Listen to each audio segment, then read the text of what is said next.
What's up, guys? How's everybody doing? It's your boy GRC. This is Crypto in the Morning. We had an absolutely parabolic show yesterday.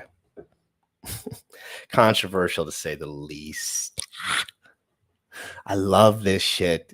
I do not care if this shit dumps to zero. I fucking don't care about any of it anymore. I love cryptocurrency.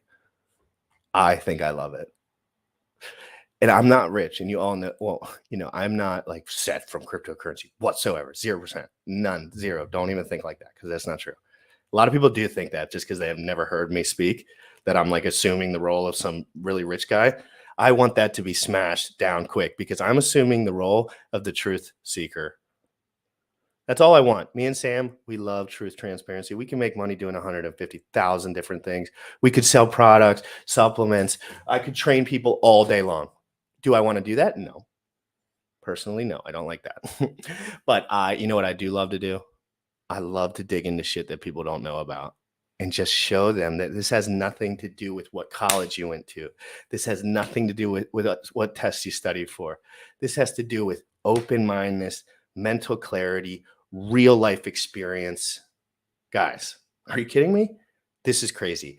This shit's crazy. Me and Bullish and Sam were just talking in the background. We're like, we're just average guys, and if in our own, you know, families, no families, stuff going on, jobs, everyone's got their shit. But this is an opportunity to make a difference, for real, a real difference. Not even, this is new tech, guys. Are you kidding? This is brand new tech. We're talking about 3% of the United States, of the world population has interacted with cryptocurrency. I say this every single day. 50% on the low end in 5 years. Okay, let's start talking about adoption then. Instead of talking about, oh my God, this dude just sold $40 million and it's over for me because I forgot to sell the top and I wish nobody knew that I wanted to sell the top too. Like, shut the fuck up, you retards. You're sick. You're twisted. You're stupid. You have no life experience. People can sell whatever they want, whenever they want. And I hope that they look at you in the face and say you're a wrecked pleb when they do it. Because you are. Okay? Buying tops, selling bottoms is smart. Very intelligent moves. Okay? I'm so fucking sick of this stupid shit on internet. All you rich, fat losers talking shit to each other. You have no idea. Why can't people sell whatever they want? It's like a bunch of rich dudes playing like, and then I'm in here like, dude, I'm going to run this show. I'm going to make it popular, and I'm going to start calling people out because it's stupid. Don't we want this to work? Don't we want this? If this is for real, then this will work without all this fighting or with all the fighting, guys. I'm super stoked up today. I cannot fucking even think straight. And I cursed like 100 times during the intro, which is like the giant no-no of the century. But sometimes you got to get your point across. Gunther came on the show yesterday. He spilled his guts. Okay? Spilled his guts. He said, I did this, I did that, my shit's doxed, fuck you. And I said, God damn it, I love that. I love that. I don't know Gunther personally, right? None of that's my business. But I think the reality of crypto needs to be more, not more transparent like with names, but like nobody's honest about their intentions. So let's just dig into the facts and the data, Sam. Sam, what do we do in pharmacology? We dig straight into the data. We don't ask people at the gym what they think about. That would be the dumbest thing, right? To go to the gym and be like, hey, do you know about pharmacology? And like study it as if like you were going to live by that. It'd be stupid. Go to the data. It's on the blockchain. Guys.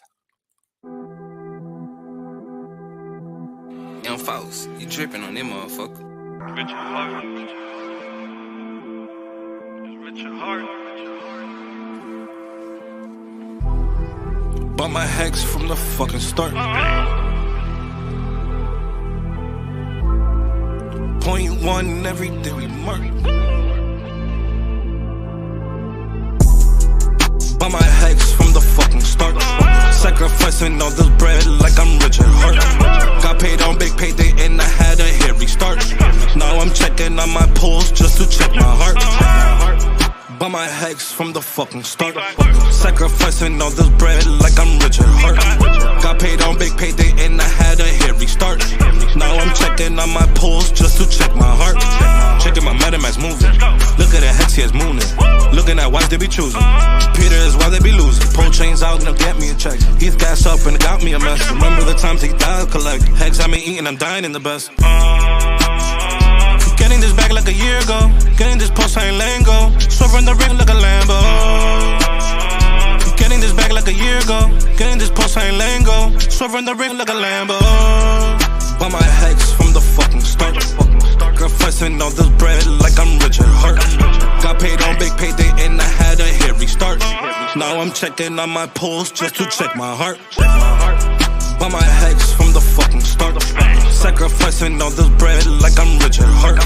Got paid on big payday and I had a hit restart. Now I'm checking on my pulse just to check my heart. Richard Hart. Richard Hart. Richard Hart. Richard Hart.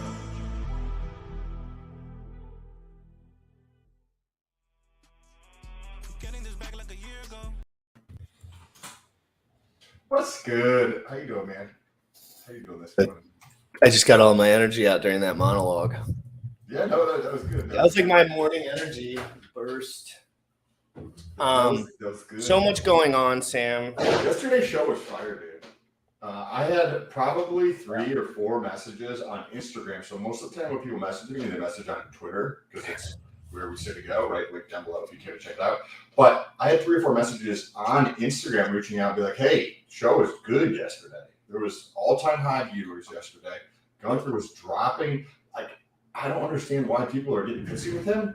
Like, if I am going to do something in my best interest, I'm going to do what's in my best interest, period. Like, if I'm going to sell, Especially if you have children. Especially if you have children. Yeah. Like, I get, like, being a freedom fighter, like, living alone, alpha male, like, if you really want to do that. But once you have kids, guys, game over. Done. Like, you have to protect your family. Yeah, and if you're getting free money, somebody, Alex, who created Hedron, if he knew what he was doing, he knew that a lot of OGs were just going to dump the shit, right? They were just going to dump it. I would have done exactly the same. I would have done the same exact thing. Same exact thing. I was saying this, and I'm still not. I just don't own it, like barely any Hedron. But like I was telling you this 2 months ago. I was like, I don't see a point in holding Hedron. I told you this multiple times. Yes. And I understand the value prop and all this. We changed our stance a little bit about the long term, I think, because of the adoption. Yeah, a little bit. But here's the thing. I had a really deep conversation with Crypto Sloth. I know. I want to hear about it, by the way. You guys check it out, link down below. But yeah, I'm going to drop that one because I missed that completely. I was doing yard work, but I know that was crazy. Ooh, that was really good. We did like 40 minutes on just the advanced stake. So one of the very interesting takeaways from the nuances that I wasn't understanding about it was, so there's a stake that's coming up for default right now, and it's a $500 Hex stake that borrowed about, what is your poor fat losers? So they borrowed about $4 a Hedron against their $500 stake. So you're borrowing $4 against a $500 stake. Now, there was a couple interesting things that he pointed out. That first being that when this goes up for auction, there's going to be, say that sells for $350, or say that sells for $400. You have 100 times more Hedron that is being burned. So that Hedron could be deflationary if there's people who are using the advanced feature. Now, I personally I'm not sold that people are going to use a borrowing feature if you can borrow 4% against, or like not even 4%, like less than 1%. No, I disagree, but we could talk about that. Please. I don't know of anybody who's going to borrow again. If you have $1 million house, if you have $1 million position, you're not going to borrow $1,000 against that. $1,000? No. Well, that's what's happening with Hedron. No, but in the future. No, I know, but so he had a good point. The only way he sees people using the advanced feature in Hedron is if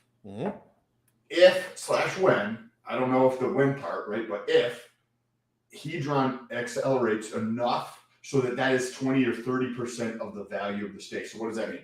You have $1,000 stake. The only reason it would make sense to get the loan or the advance against that is by taking that out and utilizing like say it was 30% of $1,000. So you get a $300 loan instead of a $4 loan on a $500 stake. So you get an $8 loan on $1,000. That just doesn't make a terrible ton of sense for what you risk. Like if you miss or don't, there's some issue in your life and you don't make a payment in 90 days on your advance, you just lose your money, right? You lose your Hex stake that you put out there. And people who are doing like a $500 stake, that's probably more meaningful to them, right? Because they're only doing $500 versus like somebody who's doing $20,000 or $150,000 stakes, right? That's going to be a completely different person that's going to be doing that. Somebody who's doing a $500 stake on this is probably the likelihood of them taking a loan against that. It just seems so trivial, so small, unless he done really accelerates in price where you can get 20 or 30% against it, like LTV type of thing against your position. Otherwise, it just doesn't seem to make sense to him. Now, again, please talk. Why would you get a loan? I can't comment. I'm not going to confidently comment on this at this moment. I'm going to watch your video. I'm going to do a couple more things. I go in these ebbs and waves, like looking at certain things, but I'm telling you guys, I love looking at that adoption chart that you slammed down everyone's throat, because I'm telling you, Sam, you were on that, and it changed the way that I thought about everything, dude. I was like, all these people that are fighting right now, they're 2.5% of the entire pot. Like it's like you have to. I'm 28 years old, guys. I don't give a fuck about rich people shit that much. Like, I just want to know what's going on, because I understand success in this world. Most people never find it. It's about digging deeper than everyone else because you want to, because you put yourself in the mental position to do so by taking care of your mental health, your physical health, your crypto, and your financial health. That put me and Sam in a position where we can focus this entire bear market, every single day. And Sam, I don't even have to ask Sam. I never asked him if he wanted to cover this shit all bear market. I know it. It's without a doubt, because there's too much value here, Sam. I just claimed all my Dogecoin this morning. I made a good amount of money.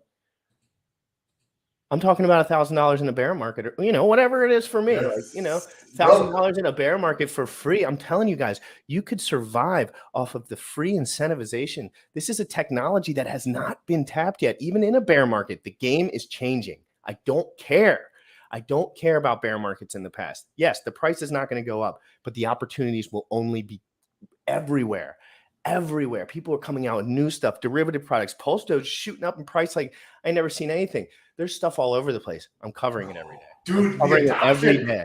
The adoption, people are not grasping. People are just not understanding the adoption at all. Like, so you've been on PubMed, right? We both been on PubMed and CBI to look up research papers, right? If you look up crypto, right, this is what the chart actually looks like.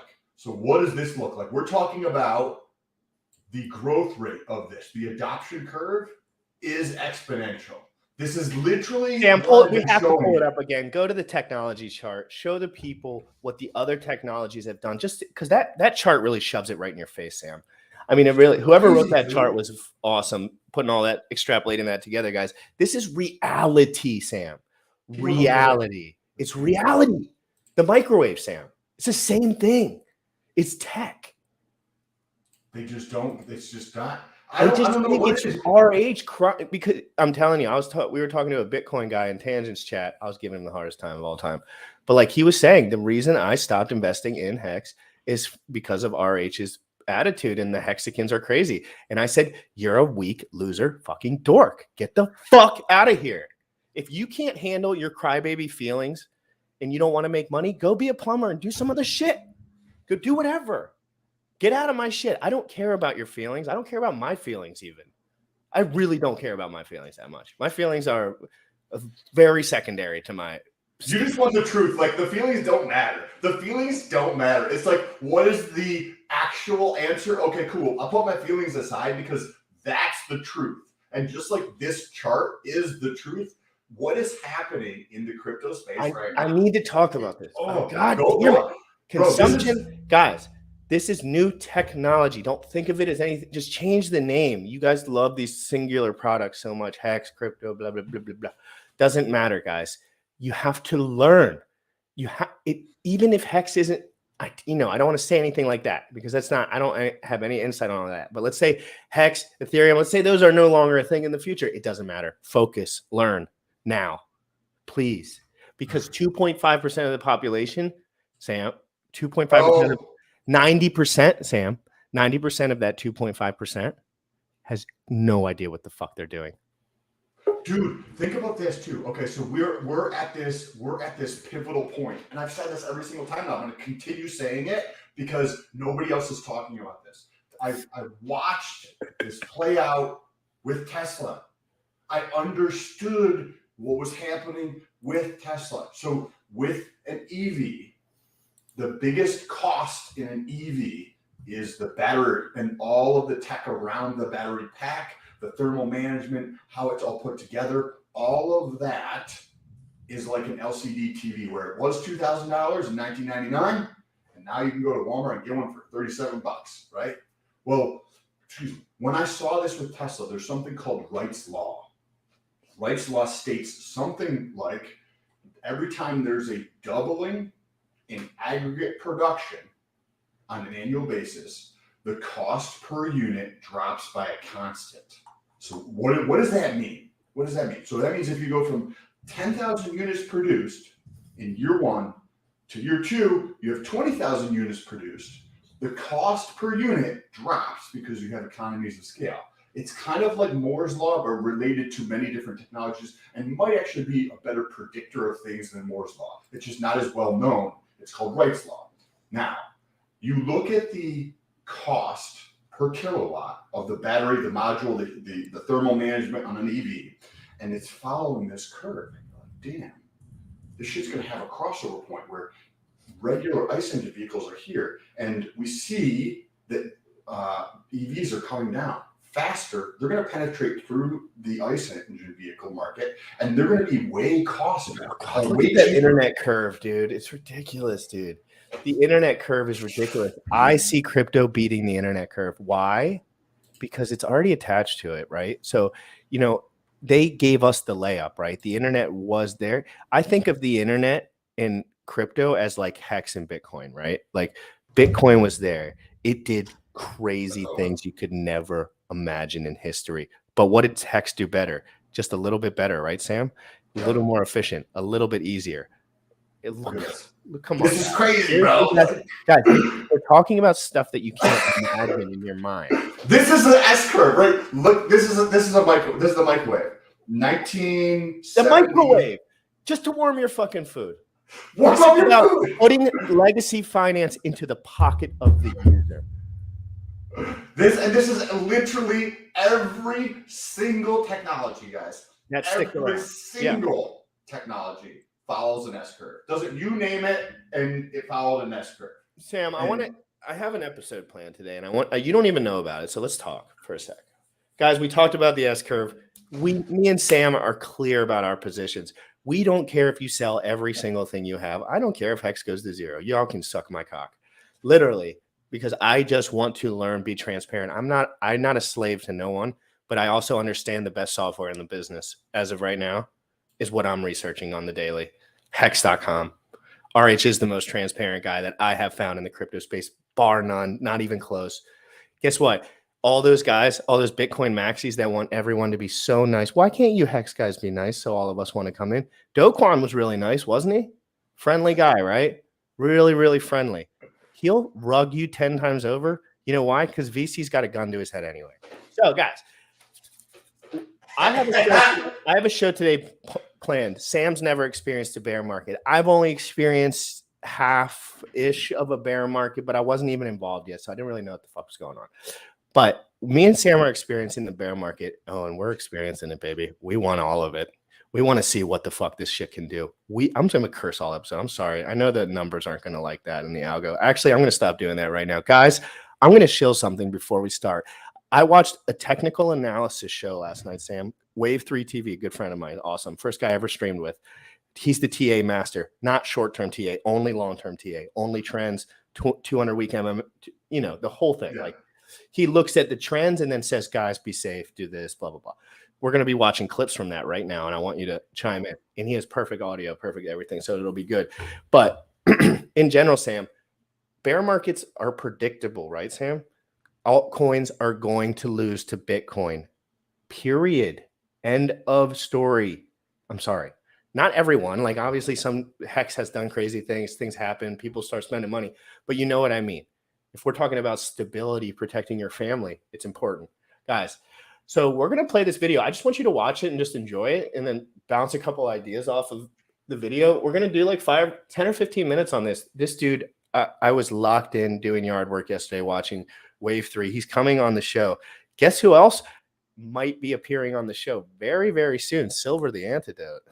Ooh, that's going to be a good So show. Silver, I think you guys got to his DMs. Because he said, hey, I enjoyed the show yesterday, et cetera, et cetera. I'm always hitting him up. I mean, I have 100. When you're mentioning TA, I think it's almost more of like looking at macro level data when you look at that really far level stuff. Like it's exactly right. Because macro. I don't use that word wrong. Macro. It's like I never. You're looking way out. Like when we're looking at the adoption curve, we're looking at macro level data. That's what's going on. Good morning, Abe. Before we play this video, Bullish, just give me a little signal that you're in the house. Okay. So before we play the video, we'll just fast forward to 240. It's probably already there. Guys, this is my friend Wave 3 TV. I think his name's Wave 3 Up now. He is one of the most intelligent men I have ever spoken to one-on-one. This dude was the first person to invite me to a stream ever for no reason other than I was in his DM probably like, dude, what's going on? I'm so excited. Like, so he invited me on a stream. He's not much of a streamer as far as like he jumps on every Thursday. That's the alpha, guys. When I pull a guy up on this screen, just know that's a guy you should be watching because those are the guys that I watch. And I'm not saying he's right about everything. He doesn't care about your feelings. He doesn't care about your pocketbook. He doesn't care about shit. He wants to buy bottoms. He wants to snipe bottoms. That's what this guy likes to do. Sell top, snipe bottoms. I can just relate to that because that's literally that's just the truth. What do you want to touch?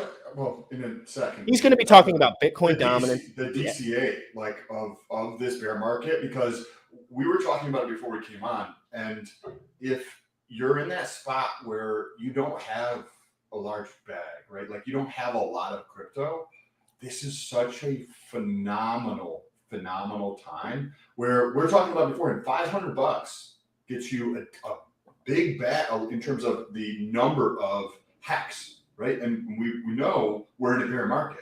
There's a decent chance that if you're dollar costing DCAing $500 a week or $500 a month, you're going to be buying throughout this whole period of time, building and stacking that into the future, really setting yourself up.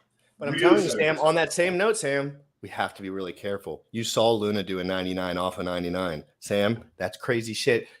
Coins go away. I want to look at the top. After this video, I want to look at the top 20. And I want to tell you, the top 20 was unidentical. I mean, unidentifiable. So he's going to have a top 20 from the period when he did. Yeah. Well, he talks about it all the time. He's like, those coins aren't around anymore. Period.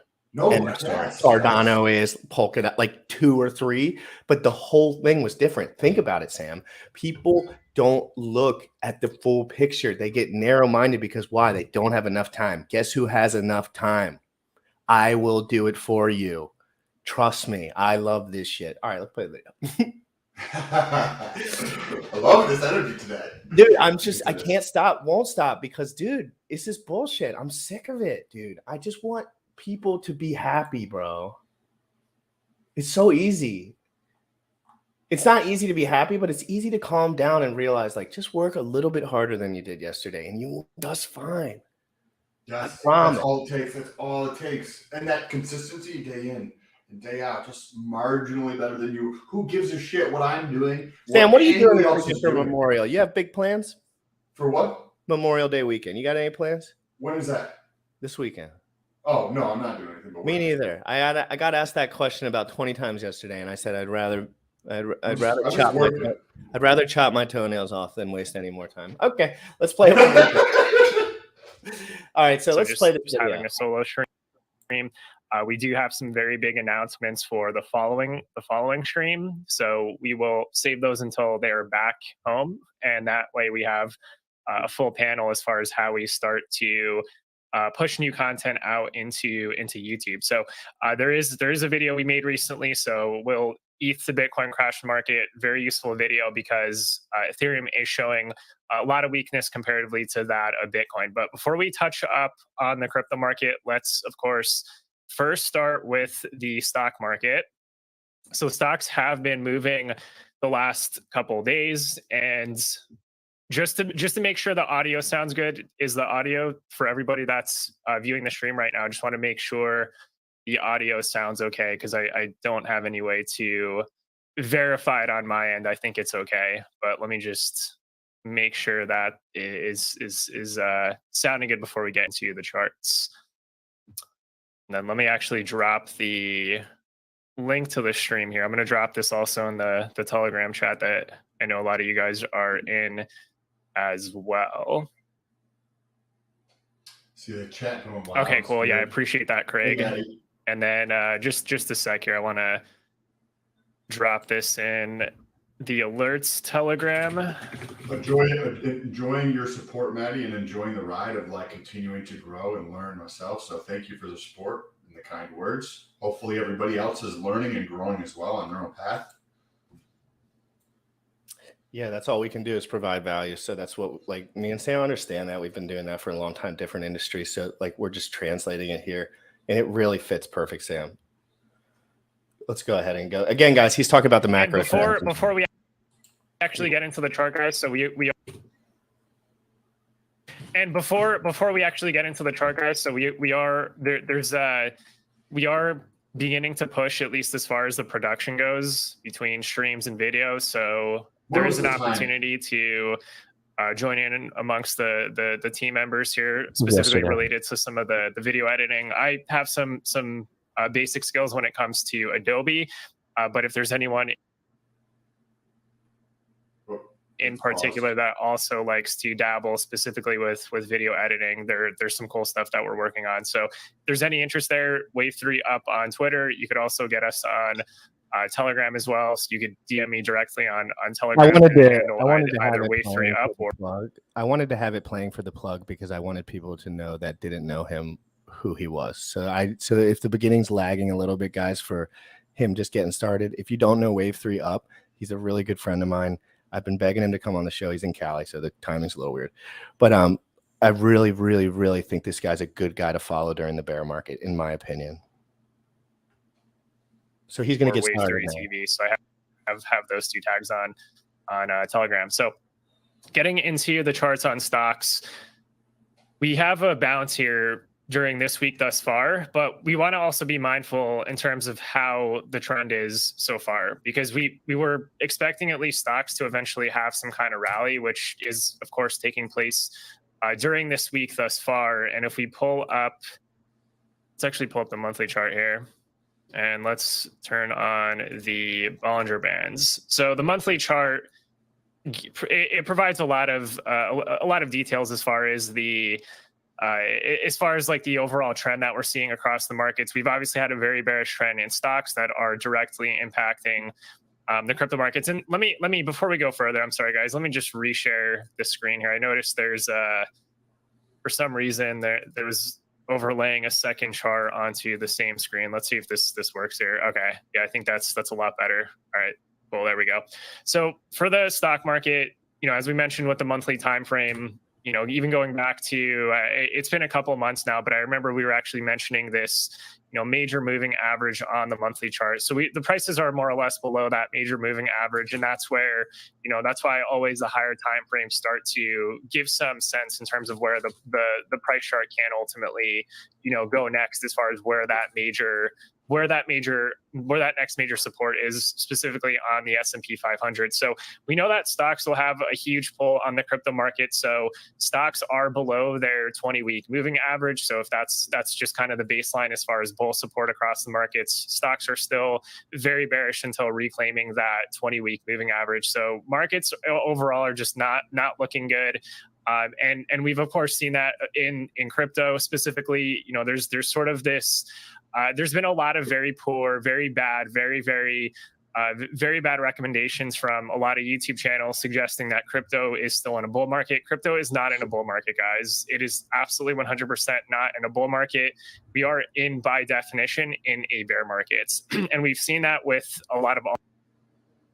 Yes, that's true. Hex Daily, you're muted. Hex Daily, thank you for the support, brother. Go ahead, Jersey. Hex Daily, thank you so much for the $30.99 super chat. I think that's the first time I've seen you in here. And that's also, it's $8. Is that Australian dollars, I think? Are you from Aussie? It looks like your picture might be from Aussie. Oh, yeah, that is Aussie because that's 33% more than the US dollar because that's $20. So, yeah, that is Aussie. Wow, I'm smarter than you guys thought. Just kidding. Hex Daily, thank you so much. But also true. I don't think I've seen you in here, so I appreciate seeing you. I love seeing new people in here. Like more than any dollar signs. If I see a new emblem, that makes me way more excited. Not gonna lie, and I don't, I just altcoins getting decimated over the last couple of weeks, and I just want to warn you guys, like the altcoin game is very risky in bear market specifically because the downside risk is obviously going to be much higher. So that's why the bigger caps, at least in terms of the downside, are going to be less. But even for something like Bitcoin, I mean, it still gets absolutely blitzed in bear markets, and this is really the first one we're seeing potentially what could turn into a longer bear cycle in the stock market as well. There's of course the speculation as far as whether what's taking place globally is already priced in. A lot of that is speculation, but I think what's not necessarily factored in yet is there's going to be quantitative tightening taking place going into the summer months, and that's where there's further contraction as far as how much money supply is out there across the financial markets. So once you start to pull that liquidity out, that means there's less overall for the assets that are trading between stocks and crypto, and that's going to be very difficult for the markets to move again. So we're in a bear market, guys. We just have to see ultimately where the prices end up finding their bottoms. There's going to be a lot of speculation in terms of what the bottom is, but we are in a bear market. This is absolutely 100% not a bull market, guys. No way. No. Thank you. So we remember we didn't actually have a recession since 2008, the housing crisis. Right? It's been 14 freaking years. Now, Sam, what's the difference between a reset? Like for me, not for you. This is for me. I'm a young man. I don't know.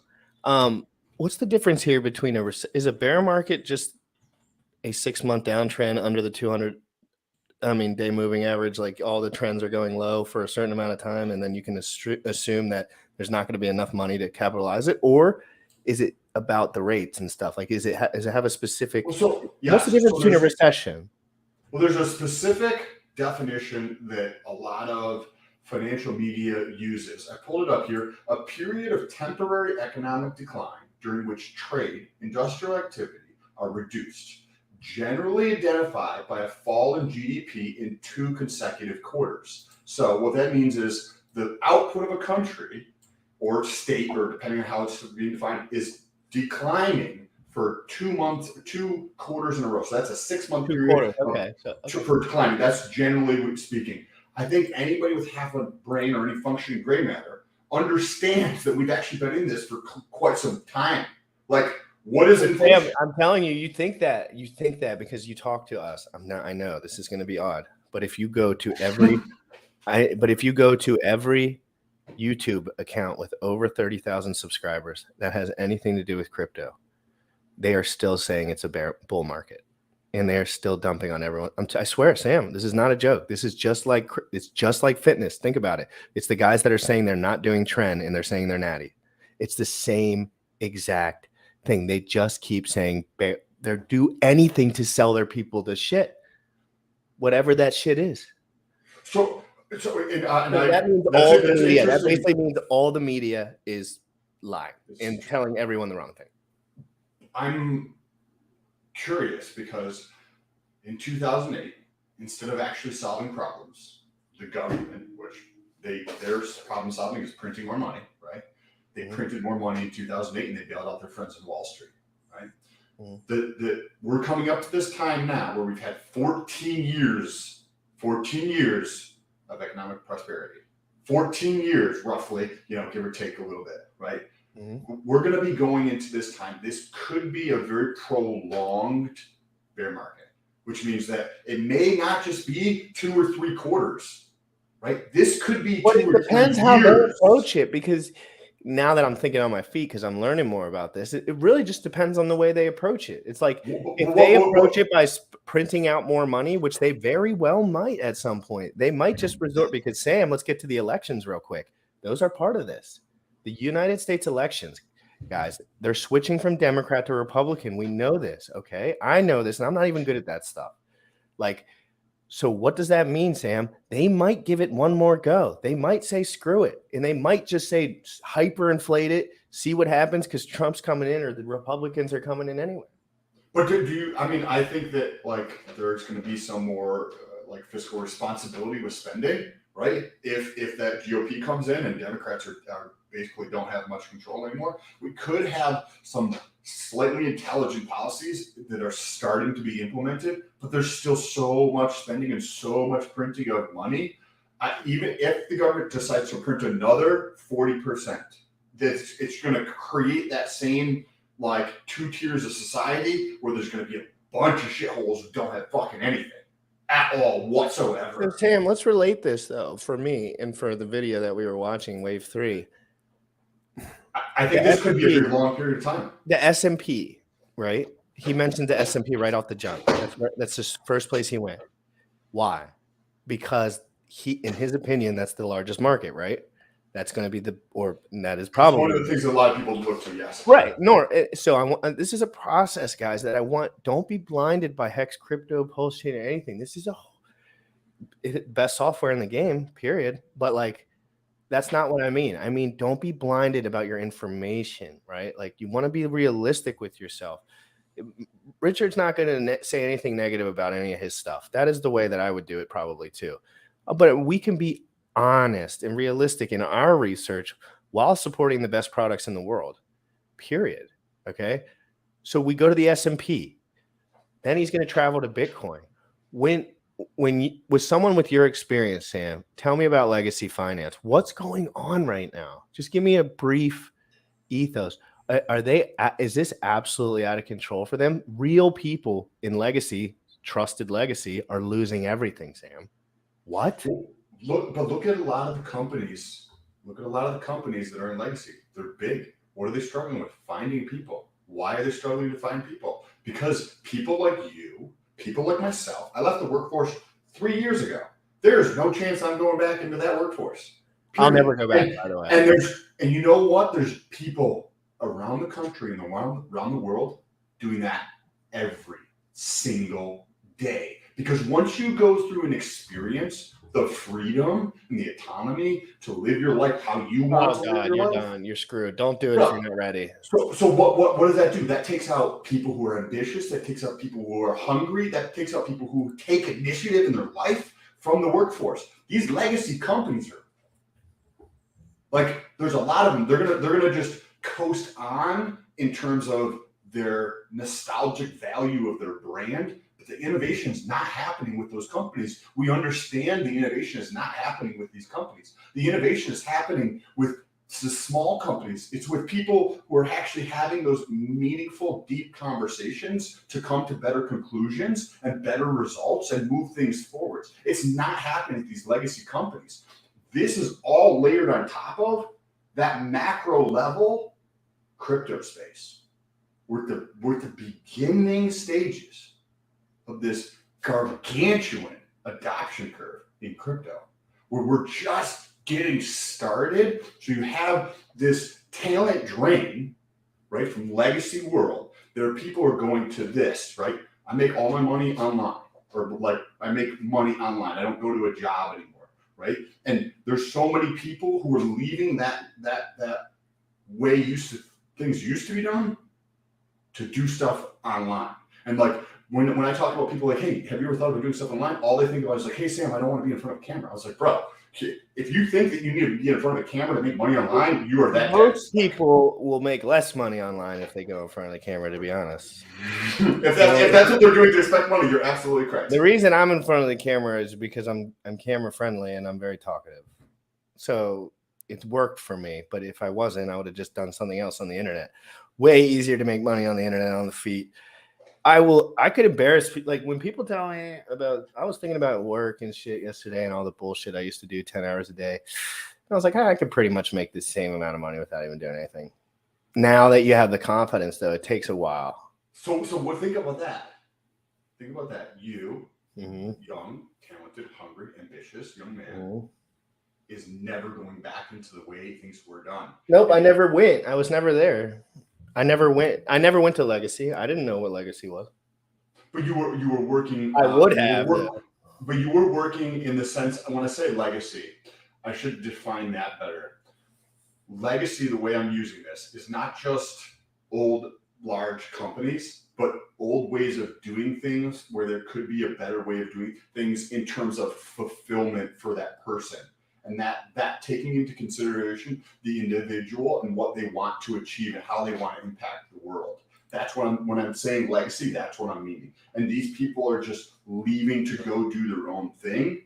And it's if you make $150,000, I would have made millions for the Legacy system, millions. And Yep. if I went the way I was going, because I mean, I was working my balls off and all that shit, but I was only getting better. I was only getting bigger. You probably would have purchased the company. We had even talked about that. You may have. No, I know. I would have, and I would have probably had more. If I really wanted to do that, I would have done just like I'm doing this. I would have stepped up and gone for it. But I was always on the fence. I didn't know if I wanted to go all balls deep because Sam kind of knew. I kind of knew. I was like, I'm just waiting for something, right? I wanted something else, but whatever. Like, yeah, like I would have made, hundreds and hundreds of thousands of dollars a year doing what I was doing. And I would have learned nothing. And I would have been stuck here clueless with no security, with no anything.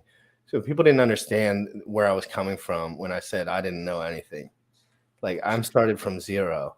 But I also wanted to show people that you could start from zero and outsmart people that have been here for years within months. Give them context. GRC didn't know how to copy a picture on the computer. I didn't know how to download a picture. I knew how to copy it. I didn't know how to download it and like put it in there. So because Bullish kept saying quality of your pictures, it sucks. I was like, well, when I clicked on it, it looked fine. And he said, oh, you don't. He was like, you got to download. But to give people context, because they don't understand where you're coming from. They don't understand. This is 80 days ago. This was 80 to 100 days ago with the pictures. Like I just started, I knew how to post pictures on Instagram. I knew how to post shit on TikTok with my bodybuilding shit. But again, I had never explored the real internet. Internet. I'm curious to see when he goes into Bitcoin and relates that to the S&P 500. That's going to be super interesting. Incredible. So it's incredible. Let's pull this back up and touch on that. On the next time we go into this, I really want to let's get a little bit deeper into what he's saying specifically because he's about to get into the weeds a little bit. Dope. Bullish, can you play that, please? Yeah, Bullish might have stepped out for a second. It's fine. Cool. We could talk so basically, Sam, when you say we could be in a bear market for a long time, okay, he's back. Never mind. Go ahead and play. It's muted.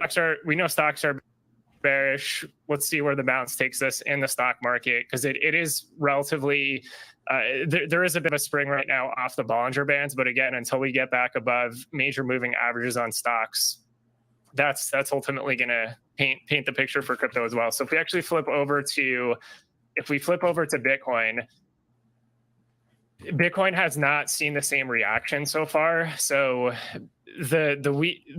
crypto is basically very weak comparatively to the stocks that are bouncing right now. So the S&P 500, the Nasdaq, Bitcoin is relatively weak. It's having trouble around this 30K level. And a lot of that is also influenced by the fact that ETH to Bitcoin is beginning to see a much bigger drop in the market. So this sort of distribution pattern, I would say previously we were speculating on this. What does that mean? Sort of distribution before this big drop we've recently seen. So the market is now confirming this to be more of a. Yeah, so ETH to Bitcoin is so Bitcoin is gaining value relative to ETH, correct? Yes. Yeah. Okay. Well, basically, what's going on? ETH is considered an alt, right, Sam? So like alts are losing to Bitcoin, right? And ETH's going to be the primary indicator of that, and then you can extrapolate lower as you go down in the market cap or whatever.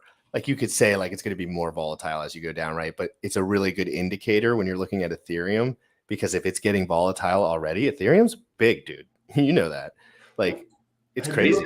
Have you ever heard of the term flight to quality? No, sir. Okay, so in the financial markets, and this is we're literally watching this happen, and he's pointing it out. We're literally watching this happen.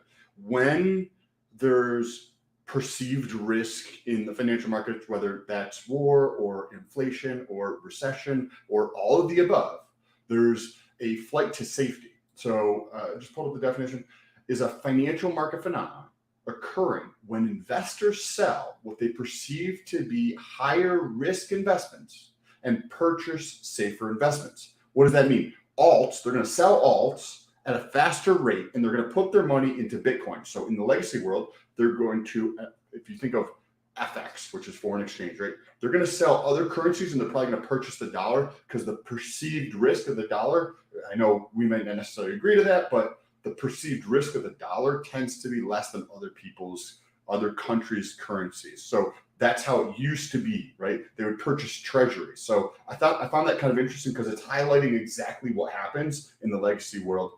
Bullish, thank you for pausing that. Clips up in here. Yo. Yes. Yo. Good to see you, Wave 3. This is not live Wave 3, believe it or not. I know his quality is really good, so it's not actually him. This is from his video yesterday. For everyone who didn't know, people were commenting on his audio. I was like, man, people think he's live with us. But anyway, it doesn't matter. This is the show. I messaged him last night. I said, hey, I'm going to use your show. I was listening to this last night. I was loving it. So, that's kind of how I pull the show. Cool. No, this is great. And we are getting Wave 3, guys, just for a little sneak peek. We got Silver the Antidote coming on. Wave 3 TV, Crypto Kool-Aid. Guys, we got Axis live. This is all happening within the next week or so, guys. This is going to be absolutely incredible. We're getting the biggest minds in the crypto world, and we're in the pits of Goblin Town, guys. This is insane. I'm loving this. And these guys have a lot more to lose than me and Sam, so it's an interesting perspective, the way that they talk about it, because me and Sam are always going to be a little more loose verbally because we just don't have our backs against the wall with this in particular yet. But you know what I mean, Sam. Yes. Hey, I'm glad you found this information, this guy, and I'm curious to see where he goes from here in his analysis.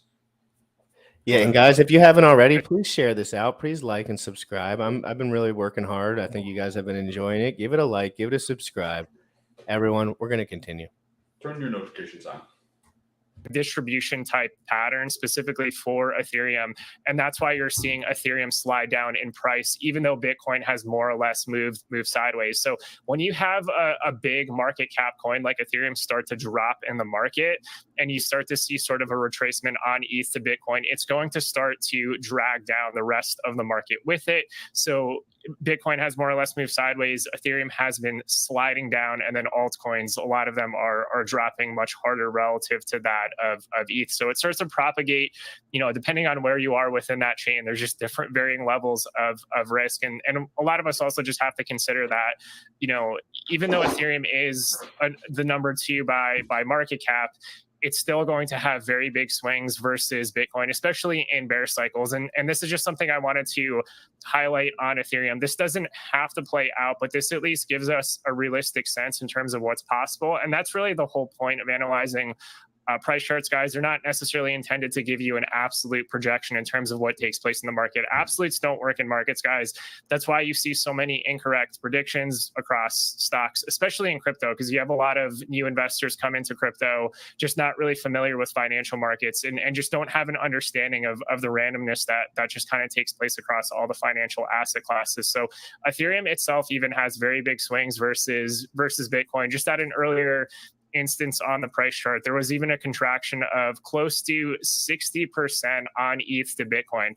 It doesn't necessarily have to drop 60% today versus Bitcoin, but this at least gives us, a sense of what is reasonable. So even, a 40% drop, that's very reasonable and definitely in line with what's taking place so far over the last 2.5 years on the ETH to Bitcoin pair. So there is a lot of pull even Ethereum has on the market. And if Ethereum starts to struggle, it just ends up dragging down a lot of the market with it. So if we pull up ETH to USD as an example of that, we can see that ETH USD is actually dropping on the weekly time frame. If we pull up the 3-day chart, we could see this is actually dropping on the 3-day, even though Bitcoin has more or less moved sideways. And bounces are going to be in the game, guys. Just don't be surprised if you see bounces at some point or at certain stages throughout this bear cycle, because it is going to happen. There's huge bounces that happen. So Sam, important point. Before we all just learned about ETH getting dragged down the market. If you don't know, just keep watching Wave 3, keep watching stuff like it's very clear to me, normal. So if you have questions about anything, please drop them in the comments, guys. Please follow, like, and subscribe. I'm also going to be doing a little Shield Masters plug in like 20-30 minutes to show everybody some of their stuff. People have actually been buying some cool stuff, so I'll show some of that.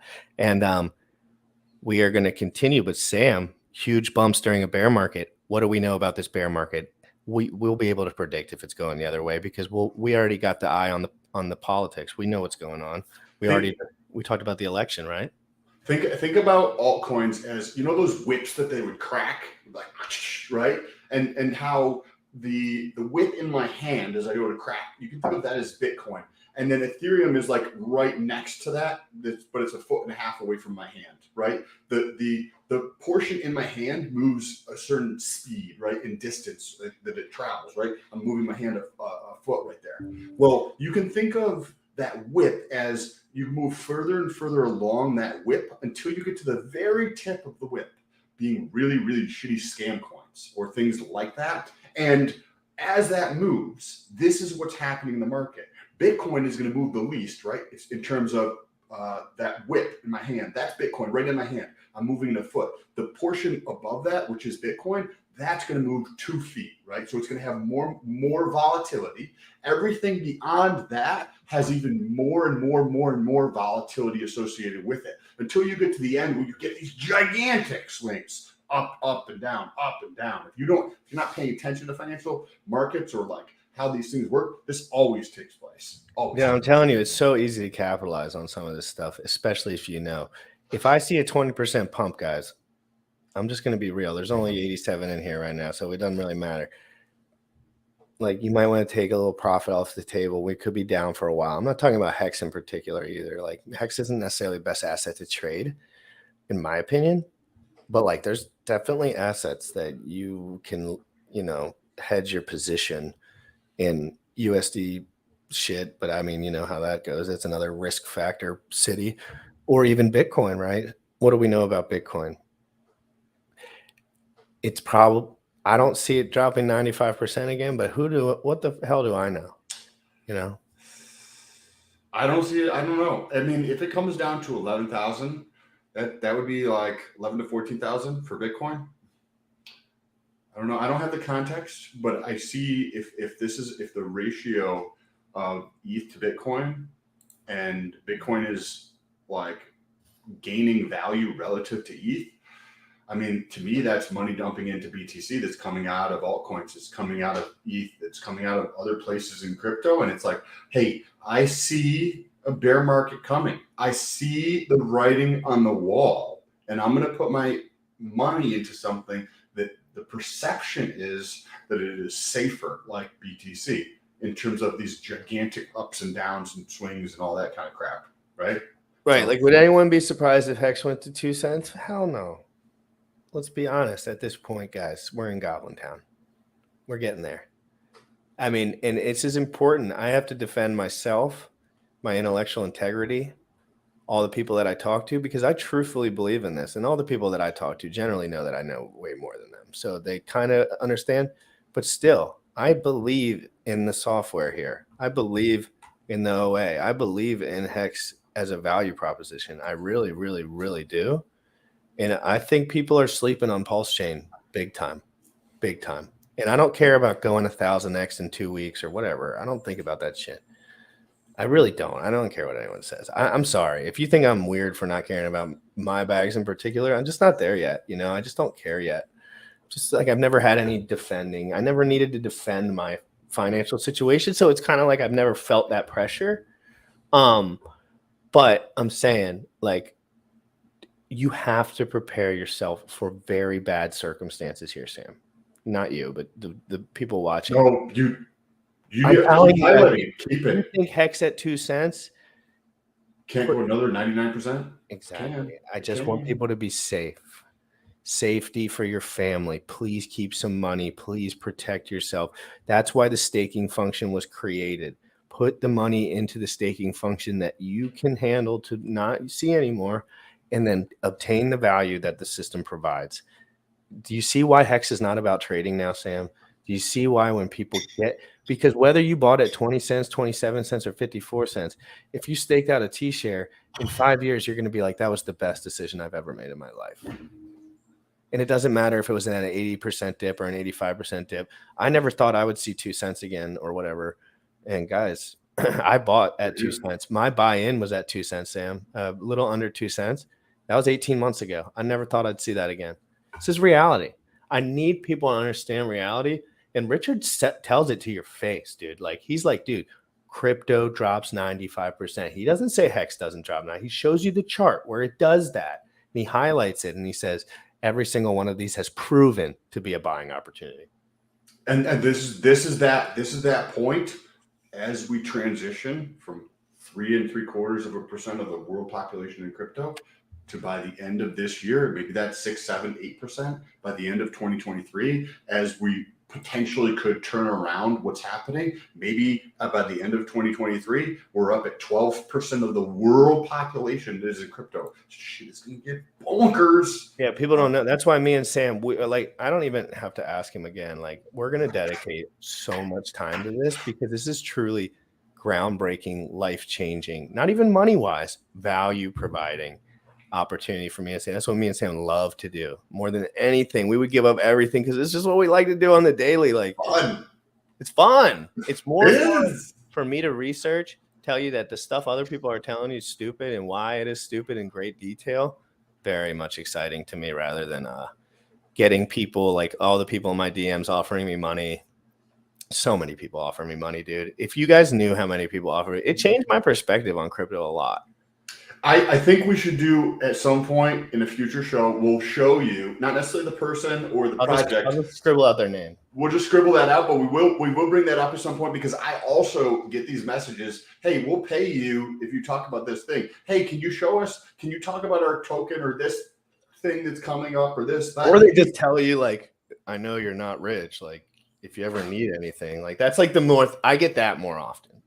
I get like the whole, like, hey man, I've gotten 2 or 3. I got pressure. They think I have like a lot of like financial, like anyone would, I guess, but I just don't feel it like that.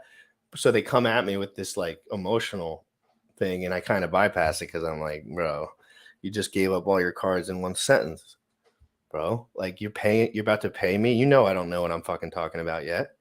You're trying to pay me to talk about your shit. Why?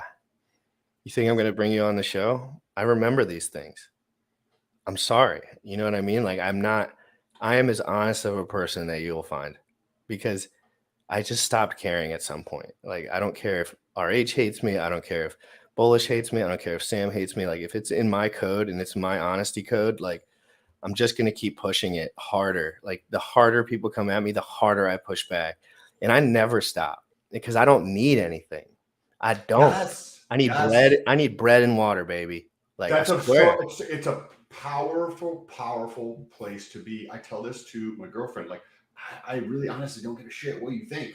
And it comes across as brash to people who don't understand honesty and don't understand brutal fucking honesty. Like, I don't care what my girlfriend thinks. I need to live my life for myself. And the same thing for my mom or my dad or any of the, there's 6 kids in my family, 6 other kids in my family besides myself, 7 kids total. Right? I don't care what they think. It doesn't matter to me at all whatsoever. I need to do it for me, and that means being I assumed from that nobody was going to give a shit about me my entire life. So I didn't, all this shit about this person likes me now, I'm so happy.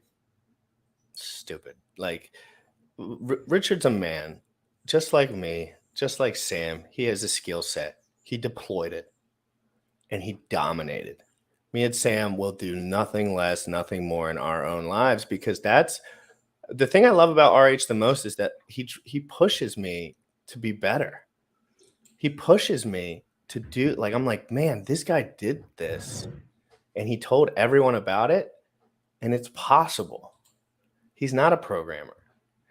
He's just an intellectual, right? Like, or whatever, like an entrepreneur.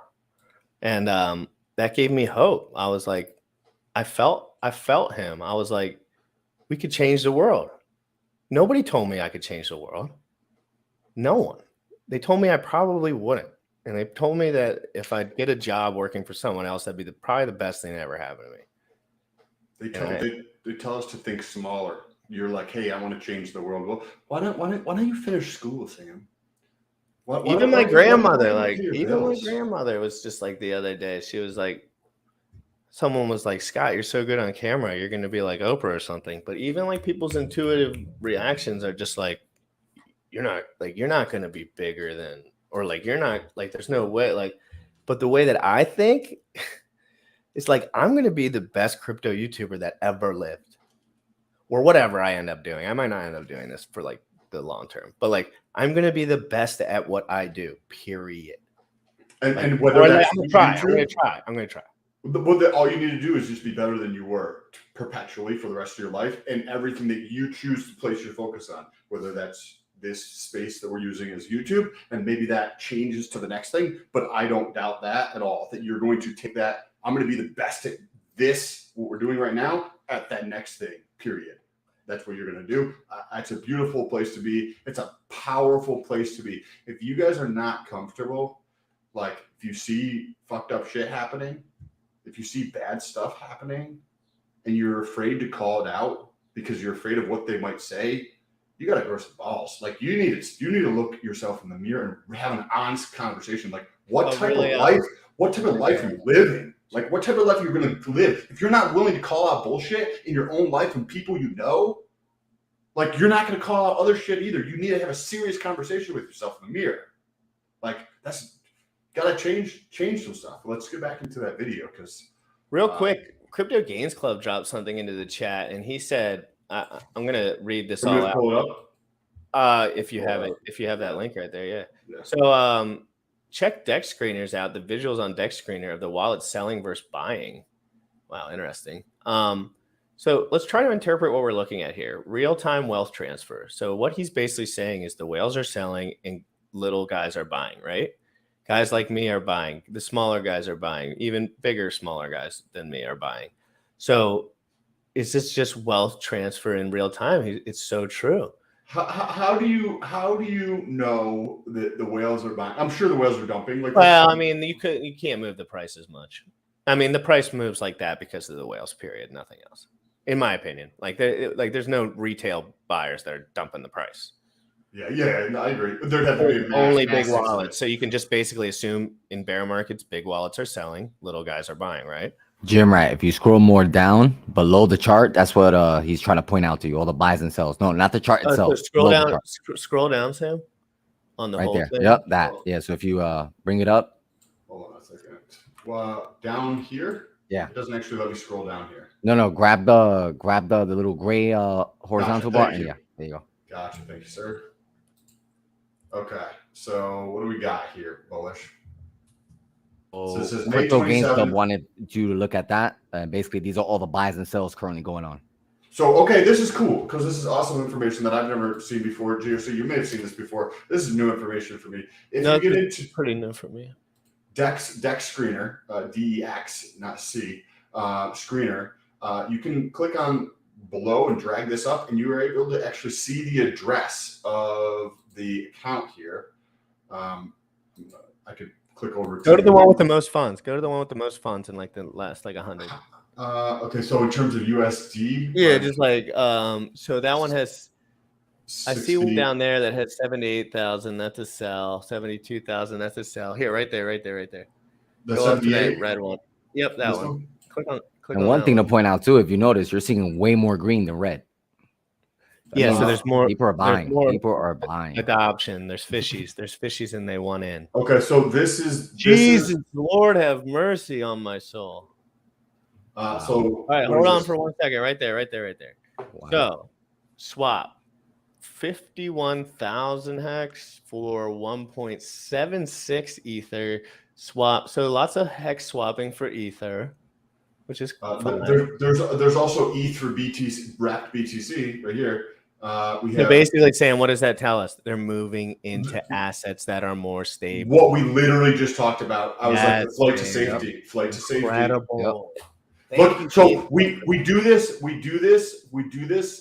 in legacy, and you see the people hold US dollars, people hold treasury bonds, people hold treasury bills, because the perception is that they're safer. Look at this. Hex, 55 million hex for USDC. Exactly this case. We see transfers from 51 million and 100 million hex for ETH. Then we see transfers to wrapped BTC. Literally 17 minutes ago, we were literally just talking about this. Switching to BTC, or in the legacy land, switching to US dollars. That's what this person is actually doing here. But Sam, a lot of this may not come back, right? So a lot of this swapping won't come back for the same price. You can assume that, right? It could be a better price or a worse price. But Hex can run away. We've seen the OA do things. Sam. So check this. No, you're right. You're right. It's crazy, right? There is, to Bullish's point, thank you for pointing that out, Bullish. There is a lot of green here. Check this out, guys. Like, at least in this last, 6 hours or something like that. It just shows adoption. Yes, some of those might be me. Bullish be spamming. Hey, Bullish, you want to dox yourself? How much did you buy? Let's see if we can find Bullish. So yeah, last night within 15 minutes, I got in like around 4-6, and then when that confirmed and the price updated, it dropped to like 0.32. So I made 2 buys yesterday, like buying down, and I think at one point it wigged down to like 0.17. Wow. Okay. Here's an 80 and 90,000 ones here. Selling. I'm gonna pull up one more, and then we'll get back into that video. Let's take a look at this one. This is another one of these. Look at this. Look at this. Look at this. 82 million hex for ETH. 123 million hex for ETH. Then we have that's 123,000, Sam. 83,000. Yeah. It's not as much. We said a million on the last one. Was it not a million? No, it was. They're thousands. They've been thousands. It wasn't on the previous one either. Correct. Thank you for pointing that out. I appreciate. Well, that. if you look at the conversion to 4 ETH, you can tell 12. So same thing. Yeah, so guys, you understand this. I mean, we get the point of this now. Like, yes. It was as clear as day. We're 5 clicks away to saying exactly the truth about what we were saying. Let's continue with the video for a second. I think this has been a great episode. Like, you know what I mean? I really think this is true. This is I cover what is happening. I cover what I like live. There's enough live information on the internet where I can cover this stuff, because all I have to do is click around a little bit at night while I'm getting wind down and listen to a full video, alpha everywhere. I know the channels to follow, and I move on. I learn, I change, I get those guys on, I talk about it. Let's work through some of this stuff, guys. We don't have to lie and say that Hex is going to the moon no matter what. Everything's going to be okay. But if it's going to happen, it's going to happen. But let's look into the facts and details so we can be prepared for anything, because you have to protect your family first and foremost. I don't have a family, but you know what I mean. There's also but in one sense, the family is the community, in the sense of like everybody who ever consumes any of my content, watches my content, listens to somebody who listens to some type of content, and they hear my perspective on it. I want all those people to have accurate, like, from my, like, the best that I could possibly provide to those people. Remember, we also have a bunch of stakes. We have a bunch of Hex stakes that are coming out in the next 7 to 10 days. A bunch of them. I don't know exactly what the number was. One said 4 billion, another says like, a couple 100 million of Hex. Some of that bleeds out. Things can get really, really, really, really, really ugly. Also, a really, really good opportunity if you see what's going on, and if you don't over leverage yourself to like, hey, I need that money in 6 months or however long you decide to take it out. You have to be prepared and plan to do this stuff, and not like put yourself out there where you're uncomfortable having that much money out there and then see it drop by 99%. Because then you're effed. Let's Right, put the because video. people don't know how to protect their mental health, Sam. It's like, oh my God, your number one thing is your mental health. Protect it. Don't over leverage yourself. Make sure every day that goes by you can handle, but you have to low overhead. Like you, again, no, the kids. Like Sam doesn't have kids. I'm sure Sam would love to have kids, but he has to think about these things very thoroughly, very about the finances, about the spreadsheet. He would never want his kid to have problems. I know that.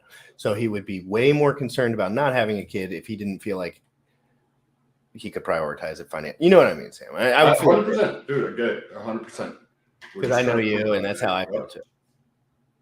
So let's play this video. If Bullish is here, he might not.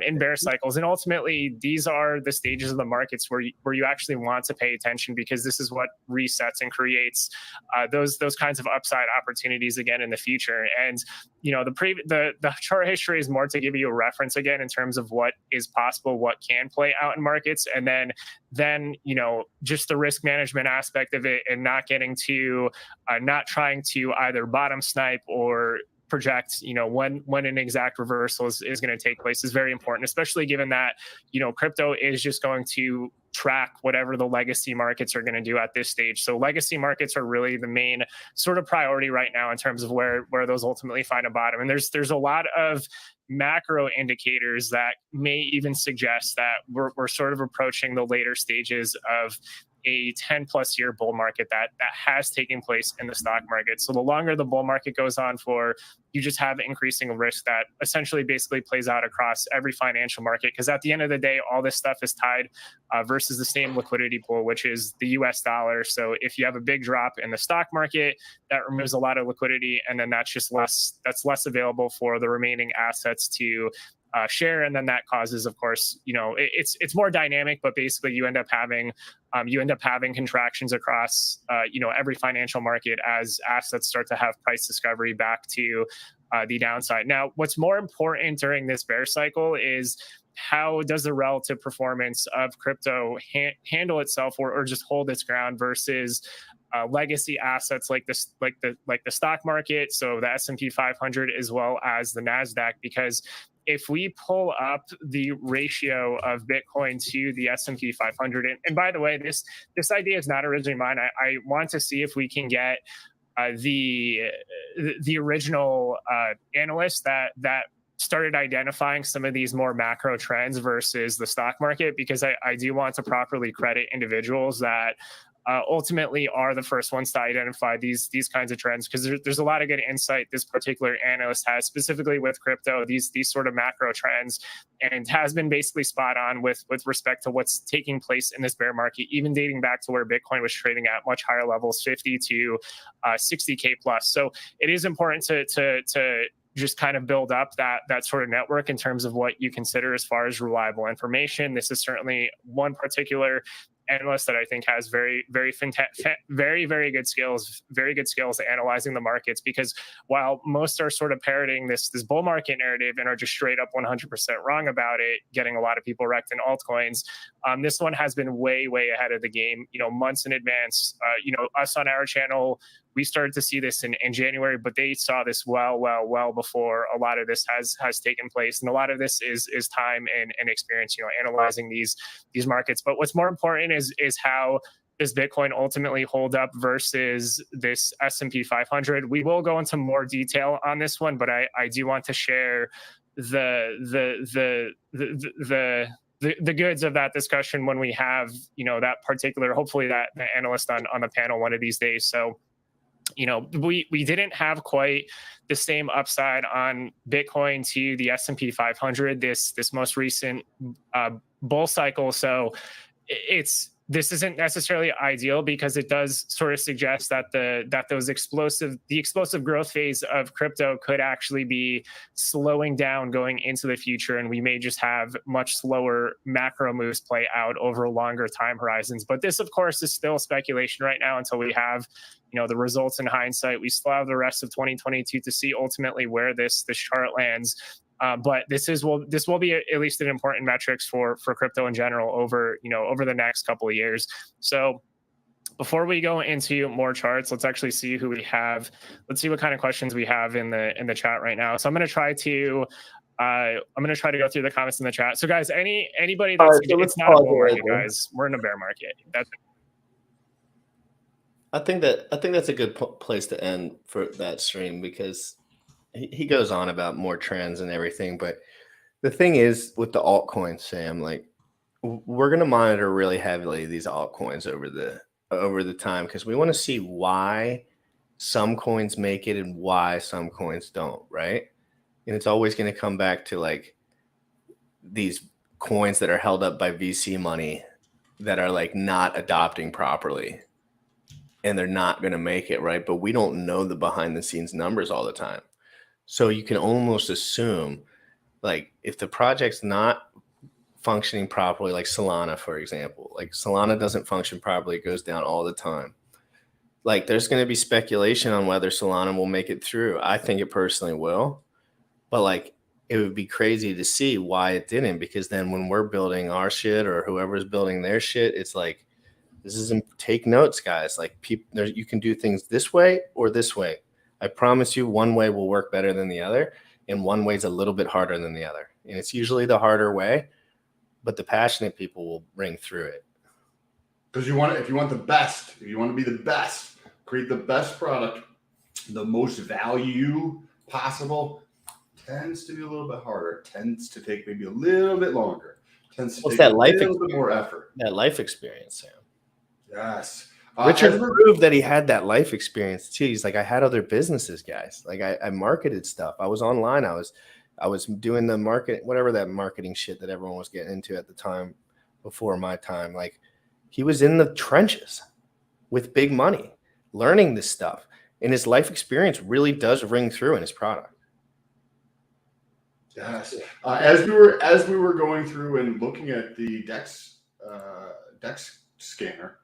screener, I had an idea that might be interesting for a video this afternoon, to take a look at the data on that's the thing, Jersey. To take a look at the data, buys versus sells, and the size of those, because I think that might give us some very interesting information. If I copy that, put it into a spreadsheet, take a look at some of that data to see what is actually going on in like the market, like what types of players are purchasing versus what type of players are selling. Like, it might be some really, really valuable insights I can glean from that, and we could talk about that later. But I was like, oh, this is super, because I didn't even know you could scroll down there. I never even knew you could pull that thing up there. We might have to do like a prime time, like late night episode, and like hype it up, get two power brains on and go deep while everyone's watching, because it's just a really exciting time for me. Like, personally, like, and I know RH, we got RH Maximalist down below. He's gonna blow some clarity into the ether right now, because just like he knows, I've been reading his tweets and stuff, and he know everyone was asking for 5-cent hex, right? RH Maxi, everyone was asking for it, right? But can they handle it when it comes? Well, it's a different story, baby. You got to prepare yourself, guys. That's what we do here. Let's bring him in.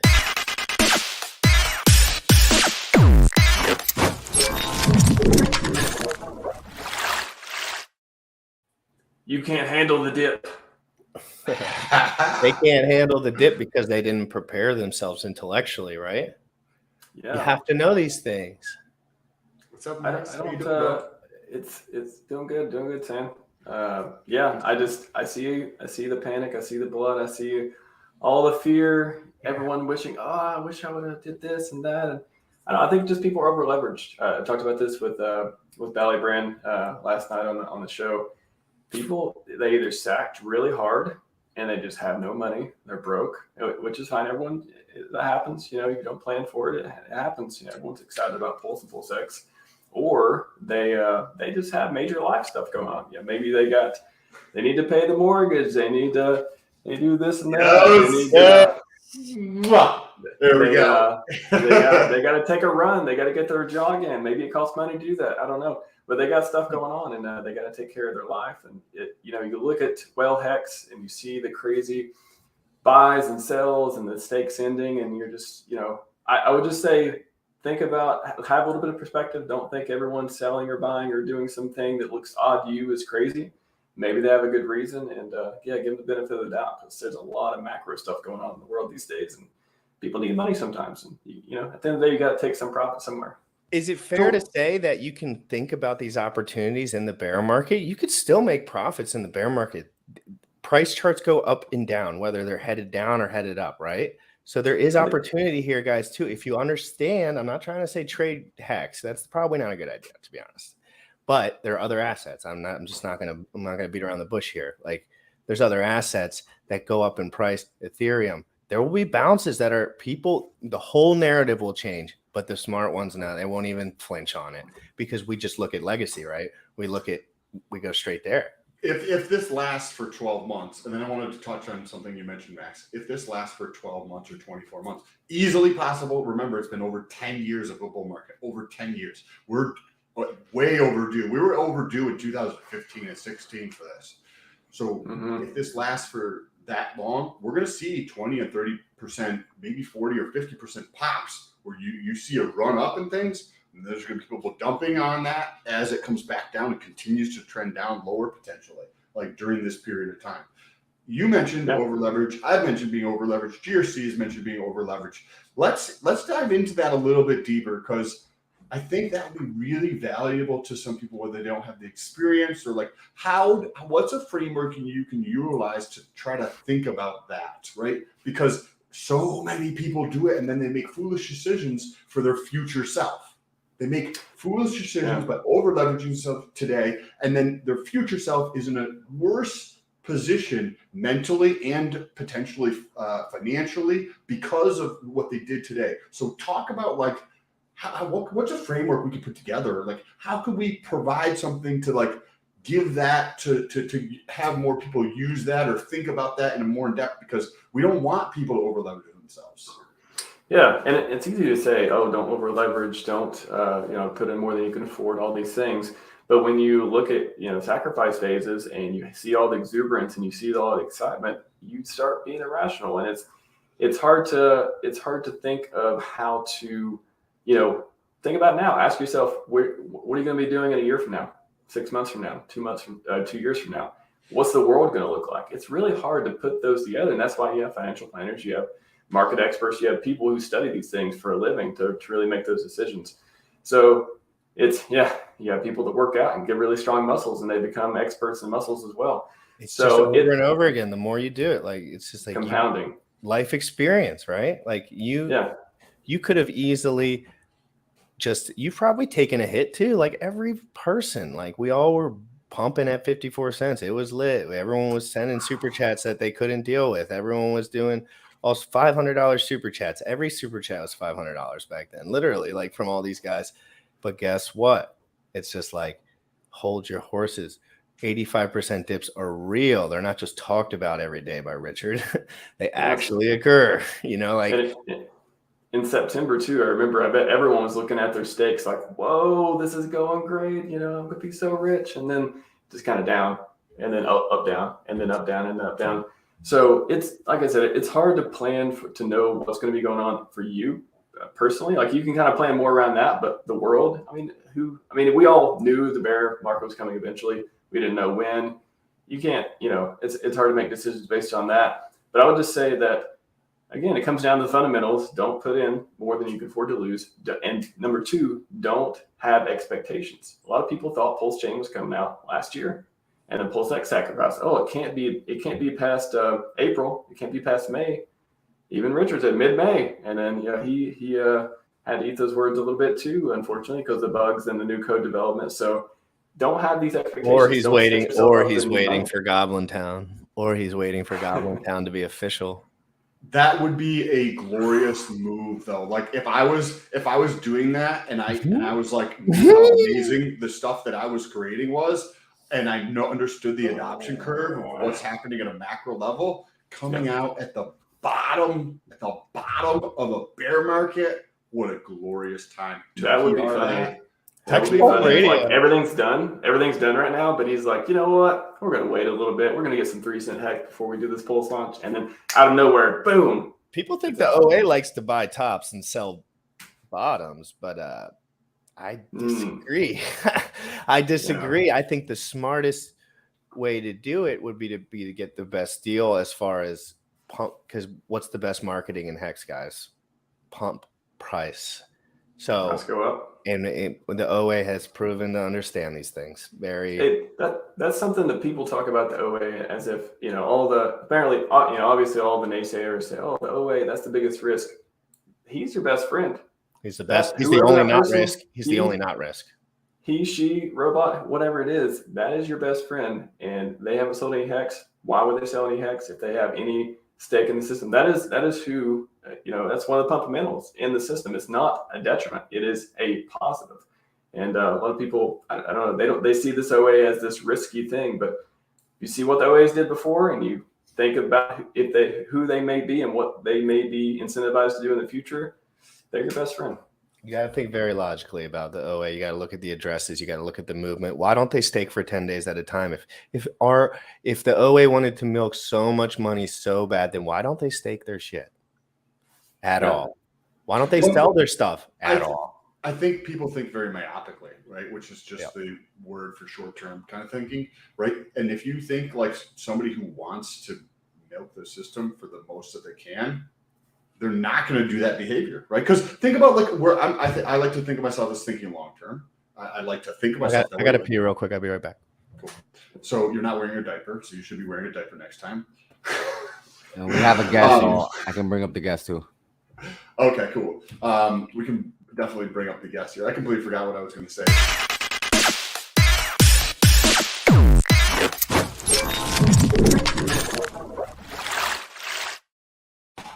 Hex Pulse Radio. So we have a phantom guest here. There we go. What's up, brother? Yo. How you doing? How are you doing? A phantom guest? Oh, let me mute this. I'm doing good, man. How are you guys doing? Pleasure to be here. Yeah, nice to meet you, sir. I think I've seen you on stream a mine or two. What do you feel is going on? One second. Now? Can you not hear us? I can't hear from the stream. May have a delay or Audio, speakers. So it's all right. Well, you get that figured out, and then we'll mute it. So you're talking about the OA? Yes. If somebody wants to maximize value, they're going to think long term when you get to that standpoint. And to really maximize value, you think long term. So if you're thinking 10, 20 years out into the future, like doing short-term actions to try to peel off money today is just what it is. Short-term actions that actually decrease your future self. What we were just talking about, Max, was like, what can people do to help that future version of themselves, not over leverage yourself today? You can protect this, right?